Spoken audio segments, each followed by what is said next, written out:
Et bonjour, je suis Céline Navarro. Bienvenue sur cette nouvelle vidéo de la Digital Networker Society. Ici, on parle réseaux sociaux et marketing digital pour booster ton business en marketing relationnel et en vente directe. Aujourd'hui, j'avais envie de te parler justement de mon histoire, d'un petit peu comment j'avais démarré, etc. Je ne veux pas re-rentrer dans les détails parce que tu pourras trouver cette histoire dans une de mes vidéos sur ma chaîne où je t'explique comment je suis arrivée dans le marketing relationnel et la vente directe.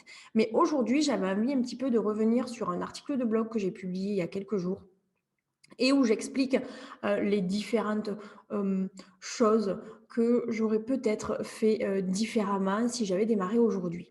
Euh, j'ai démarré il y a 5 ans, j'ai démarré sur internet tout de suite, mais il y a certaines choses que sans doute j'aurais aujourd'hui fait, ou du moins que je ferai différemment aujourd'hui, avec l'expérience acquise, peut-être avec des choses, le recul me permet de voir ce qui a fonctionné et ce qui ne fonctionne pas. Je vais rester sur des choses assez basiques. Tu pourras retrouver d'ailleurs sur mon article de blog. Il y a plusieurs choses que j'aurais fait différemment si j'avais démarré aujourd'hui, notamment, comme je le dis dans mon article de blog, tu as le lien dans la description de la vidéo, euh, j'aurais déjà choisi de démarrer un groupe Facebook, non pas pour vendre mes produits, mais pour gérer une communauté. Aujourd'hui, le groupe que je gère avec mon équipe a plus de 500 personnes. Et je pense que on a essayé diverses techniques de faire vivre ce groupe et on se rend compte que dès lors qu'il est trop commercial, ça ne fonctionne pas. Euh, il faut déjà travailler la constance dans la publication, mais dès lors que c'est trop commercial, les gens, clairement, ça les saoule. Ils viennent sur Facebook pour passer de bons moments. Si tu arrives et que tu vomis ton contenu qui vise à vendre, ça ne fonctionne pas. Donc pour moi, ça serait vraiment de me positionner comme créatrice de communauté, une espèce de cheerleader de ce que je propose comme service ou comme produit, mais plus vraiment dans l'état d'esprit de dire, voilà, j'ai quelque chose à offrir, une solution, un produit qui résolve quelque chose, et c'est clairement le côté communautaire qui prime. Pour moi, clairement, la deuxième chose, c'est que j'ai pu mettre en place des stratégies qui, au final, me mettaient mal à l'aise. Donc, dès lors qu'on te dit, bah tiens, ça a super bien fonctionné pour moi, vas-y, fonce, t'as plus qu'à aller voir 50 personnes par jour et leur envoyer un MP. Alors, ça, par contre, je ne l'ai jamais fait, mais clairement, pour moi, c'est vraiment un problème. Je n'aime pas ça. Dans la vraie vie, je ne vais pas parler à des inconnus que je croise dans la rue.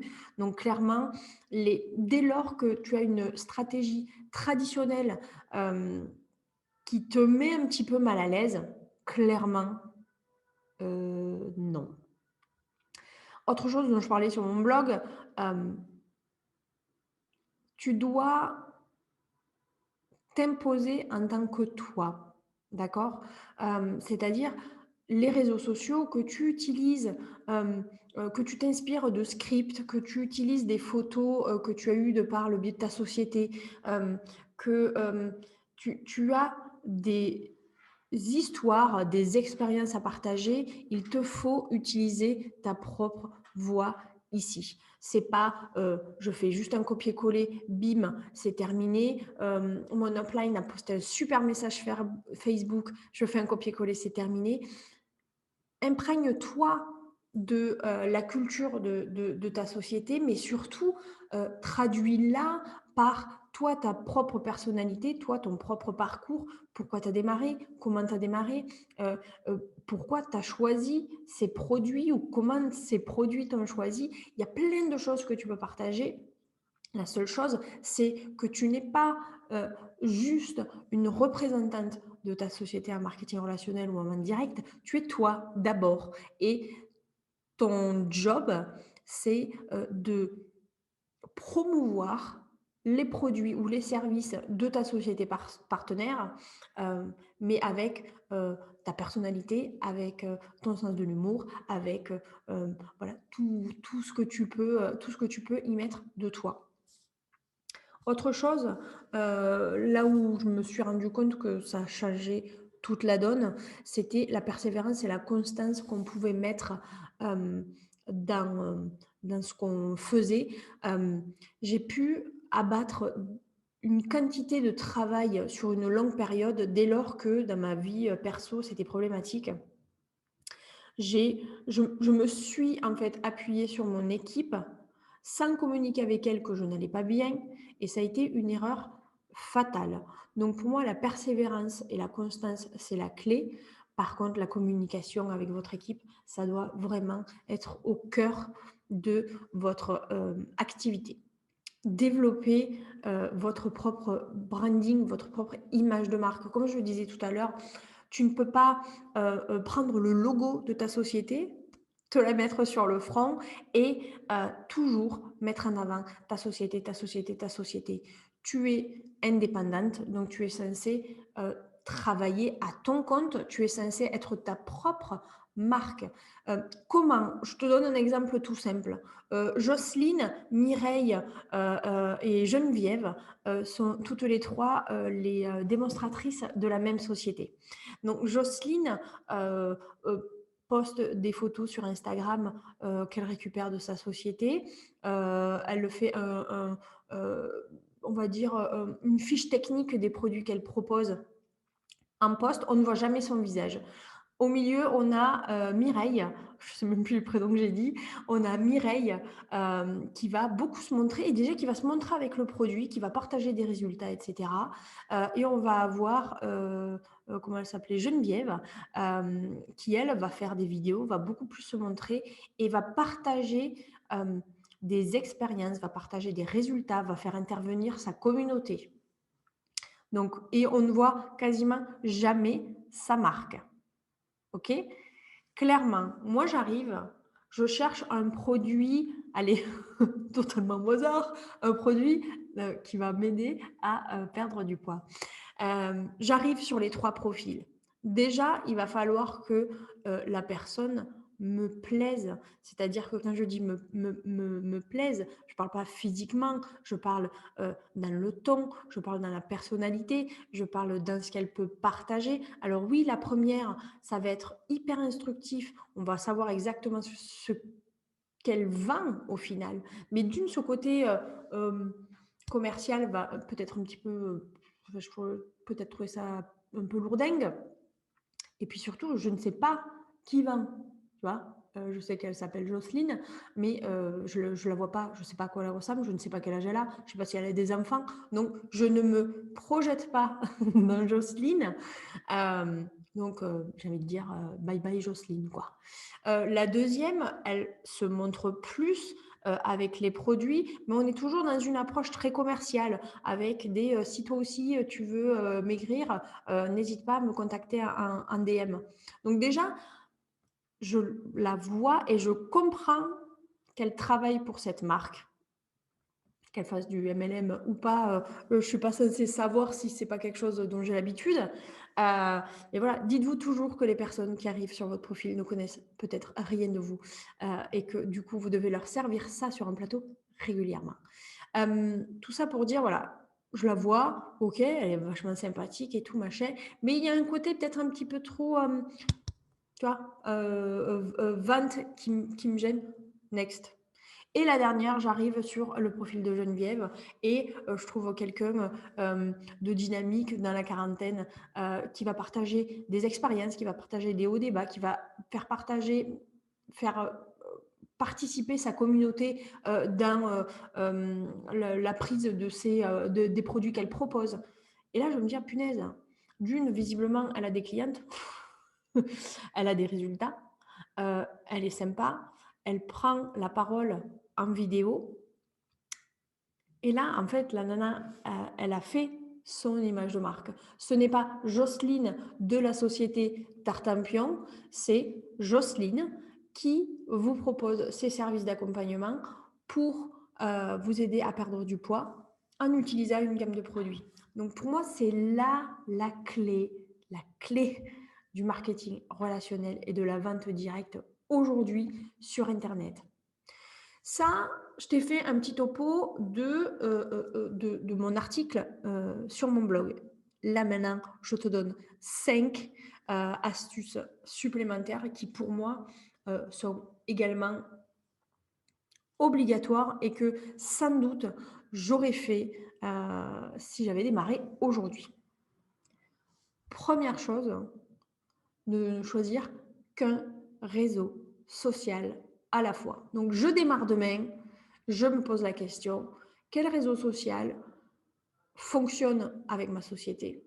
C'est-à-dire que fonctionne avec ta société et fonctionne avec toi, ta personnalité. C'est-à-dire que si tu as 25 ans, oui, va sur TikTok. Il n'y a pas de problème. TikTok, c'est le réseau social pour on va dire, ton âge. Donc, clairement, TikTok, c'est le réseau social pour les moins de 25 ans, les moins de 30 ans peut-être.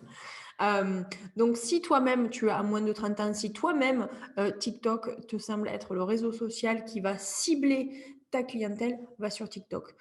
Moi, aujourd'hui, je démarre, selon le produit ou le service que je propose, je vais m'orienter sur Instagram, ou je vais m'orienter sur YouTube, ou je vais m'orienter sur Clubhouse, par exemple. Clubhouse, c'est un peu à part, mais je l'englobe dans les réseaux sociaux, même s'il est nouveau. Pourquoi? Parce que tu vas pouvoir te concentrer uniquement sur ce réseau social. Je crois que la problématique pour beaucoup de gens qui démarrent dans le marketing relationnel, c'est cette pression qu'on se met de vouloir faire du chiffre, du chiffre, du chiffre absolument rapidement pour pouvoir... parce qu'on nous a peut-être vendu qu'on pouvait faire de l'argent facile. C'est faux. Mais surtout, pour se dire, la plupart des gens qui démarrent une activité de marketing relationnel ou de vente directe le font en complément d'activité. Donc, n'a pas 40 ou 50 heures à travailler sur le développement de son activité. Donc, du coup, sur un complément d'activité, on est sur entre 5 et 15, 10 heures par semaine. Donc, clairement, peu de temps et du coup, aller directement à l'essentiel. En 10 heures de temps que vous avez de disponible pour votre activité, vous ne pouvez pas être présent sur Instagram, sur Facebook, sur du blog, sur Pinterest, sur de l'emailing, voilà, sur tout plein de plateformes. Et un groupe Facebook, une page, un Instagram, faire des reels, faire des posts, faire des trucs, c'est pas possible. Donc vraiment, choisissez un réseau social dès le départ et vous donnez tout là-dedans. Au fur et à mesure que vous aurez des résultats, au fur et à mesure que vous allez recruter des gens, monter vos équipes, vendre, etc., oui, planifiez l'étape d'après. L'étape d'après, est-ce que ça sera un autre réseau social? Est-ce que ça sera de l'emailing, etc. Il y a plein d'autres choses à faire, surtout avec les outils du web. Mais démarrez déjà un réseau social, mais vous mettez tout dedans. Deuxième chose, faites votre liste d'emailing. Quand je dis liste d'emailing, c'est une base de données de mail. Pour plusieurs raisons. Première raison, vous misez tout sur Instagram et du jour au lendemain, Instagram disparaît. Vous ne pouvez plus retrouver vos followers. Si vos clients sont là, si votre audience est uniquement sur le réseau social où vous avez tout misé, vous ne pouvez plus retrouver les gens. C'est foutu. Votre liste d'emails, ça va être votre petite, un petit coin, un petit peu cosy où vous allez pouvoir peut-être livrer des choses qui sont un petit peu plus poussées que ce que vous pouvez le faire sur les réseaux sociaux. Mais la base d'email, c'est pouvoir se dire, je sais qui fait partie de mes prospects. Votre mailing list, en fait, c'est votre petit courrier que vous allez écrire à vos abonnés. Dans votre mailing list, vous avez à la fois, vous pouvez avoir des clientes comme vous pouvez avoir des prospects. Ça peut être en plus 2 choses qui sont vraiment à part et du coup, vous ciblez votre message selon, vos bases de données, d'accord? Si demain les réseaux sociaux disparaissent, ben, au moins vous avez ces bases de données-là.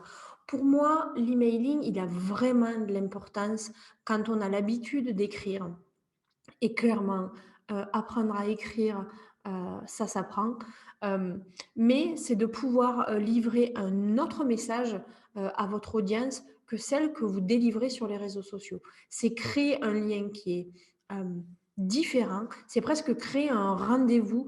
Moi, il y a des newsletters, c'est obligatoire, je les lis. C'est-à-dire que je me prépare mon café, je sais que tel jour, le matin, je reçois ma newsletter, je me pose, je lis ma newsletter. Et je suis amenée souvent à acheter, à me décider sur quelque chose, sur un investissement ou quoi que ce soit, parce que les histoires qu'on m'a racontées sur une newsletter ont résonné chez moi et ça permet de travailler une audience sur la longueur autre que sur les réseaux sociaux, sur quelque chose qui est beaucoup plus intimiste et privé. Troisième point que je ferais différemment si je démarrais aujourd'hui dans le marketing relationnel ou la vente directe, je poserais une stratégie beaucoup plus claire et concise que j'ai pu le faire. Alors attention, je l'ai fait à l'époque, mais sans forcément le recul sur les erreurs que j'avais faites dans le passé et surtout sans réellement me projeter le plus loin possible. D'accord. Pour moi, poser une stratégie claire et concise, c'est pouvoir se dire, OK, qu'est-ce que j'ai envie de faire? Qu'est-ce que je n'ai pas envie de faire? Quel est le réseau social sur lequel je mise tout? Quelles sont les choses sur lesquelles que je mets totalement de côté? Par exemple, moi, LinkedIn, LinkedIn n'est pas ma plateforme préférée de loin, Twitter non plus. Ça, c'est parce que je ne les aime pas à la base, mais c'est que pour moi, je n'ai pas ma place encore, ou j'en sais rien en fait. Heu, j'ai besoin de m'amuser.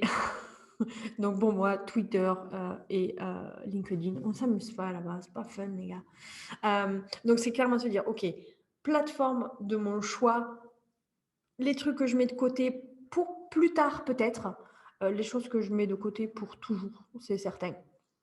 Et comment j'ai envie de vendre, comment j'ai envie de recruter, quels sont les outils que j'aime, quels sont les outils que je n'aime pas, combien de temps je peux y consacrer, hem, hem, combien, d'argent je souhaite gagner pour continuer.